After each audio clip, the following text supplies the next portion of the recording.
Hello everyone out there, my name is Sushir Jain and I welcome you all to my channel Money Plant. I hope you all are doing very good. तो guys आज की video में हम बात करने वाले हैं fundamentals of Adani total gas limited.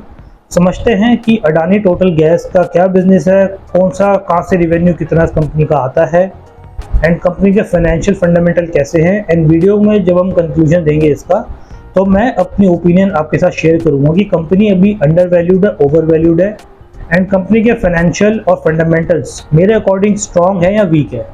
ठीक है, तो चलिए वीडियो को चालू करते हैं। देखिए अडानी टोटल गैस लिमिटेड, ठीक है, गैस डिस्ट्रीब्यूशन बिजनेस में एंगेज है एंड कंपनी का जो मेन बिजनेस है वो है supply natural gas to domestic commercial and industrial uses.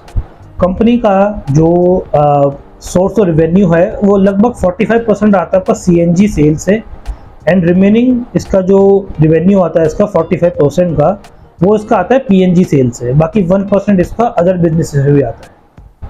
अगर हम कंपनी की करंट डेट पर मार्केट कैप की बात करना चाहे तो 1,80,831 करोड़ की कंपनी की मार्केट कैप है, तो लार्ज कैप कैटेगरी में फॉल होता है।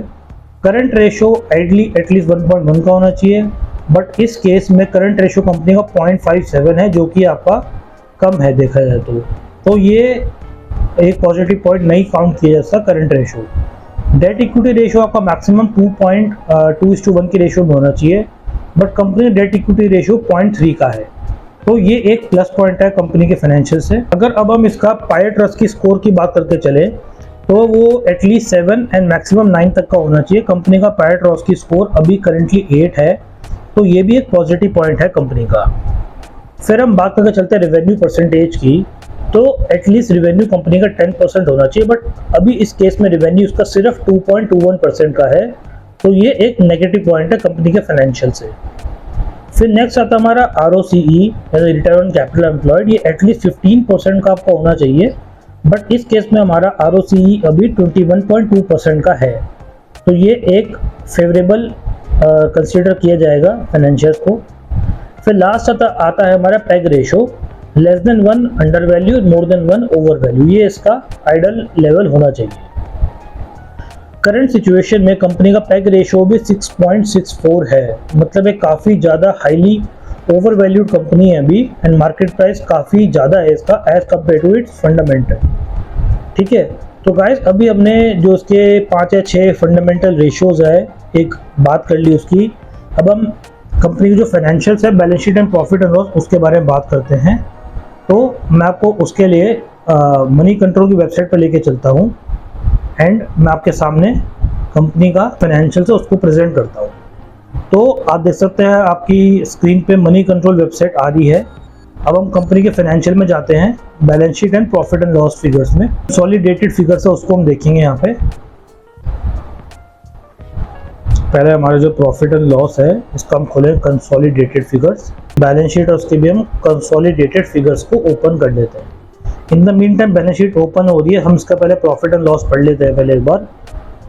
तो देखा है तो उसकी सेल्स की फिगर मार्च 2020 से 24 तक, मार्च 20 में थी इसकी 1977, फिर हुई 1772, 3170, 4656 एंड 4816।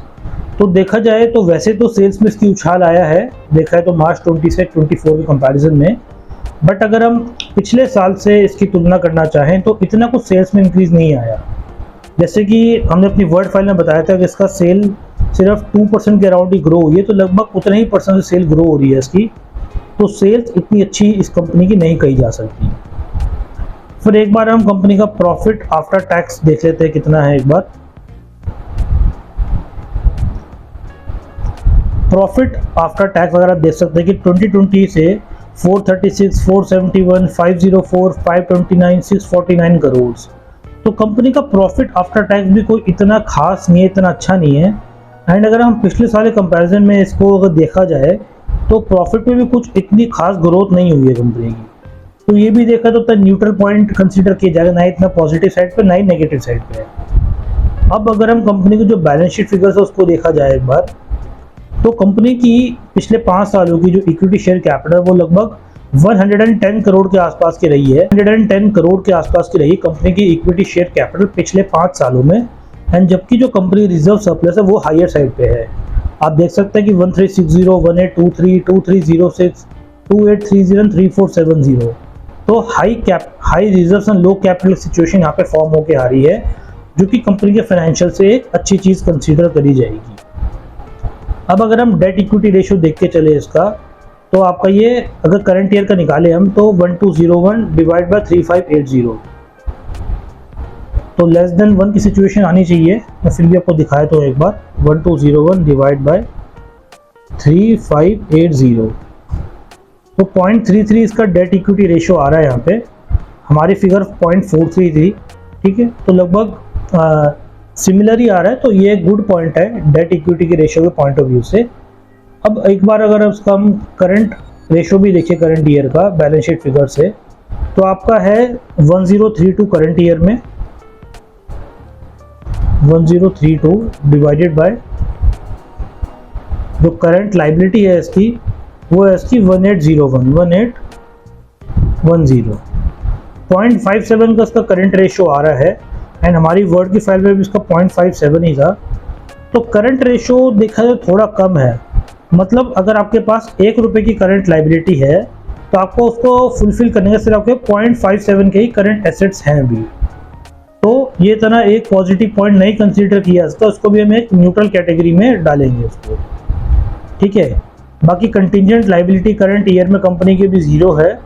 बाकी पिछले सालों में कंटिंजेंट लाइबिलिटी कंपनी की कुछ ना कुछ थी, इस साल नहीं है, तो ये एक पॉजिटिव पॉइंट कंसीडर किया जा सकता है। तो गाइस यही था अडानी टोटल गैस के फंडामेंटल्स और फाइनेंशियल्स के बारे में, ठीक है। अब अगर मैं वीडियो कंक्लूड करना चाहूँ तो मेरे अकॉर्डिंग कंपनी अभी हाईली ओवर वैल्यूड है। कंपनी में करेक्शन होने के चांसेस अभी बन रहे हैं। बाकी कंपनी का करंट रेशियो भी इतना अच्छा नहीं है, कंपनी के सेल्स फिगर भी इतनी अच्छी नहीं है। मेरे अकॉर्डिंग इस कंपनी की फाइनेंशियल्स उतनी स्ट्रॉन्ग नहीं है जितनी स्ट्रॉन्ग होनी चाहिए पायट्रॉस्की स्कोर के अकॉर्डिंग। एंड बाकी अगर आप भी इस कंपनी में इन्वेस्ट करना चाहते हैं तो आप मेरी इस वीडियो का रेफरेंस लेकर अपनी खुद की रिसर्च भी कर सकते हैं इस कंपनी में इन्वेस्ट करने से पहले। तो गाइज ये वीडियो को कैसी लगी जरूर मुझे उस चीज़ के बारे में कमेंट सेक्शन में बता सकते हैं। एंड इसी प्रकार की इंफॉर्मेटिव वीडियोस के लिए बने रहेगा मेरे चैनल मनी प्लांट के साथ। Thank you so much.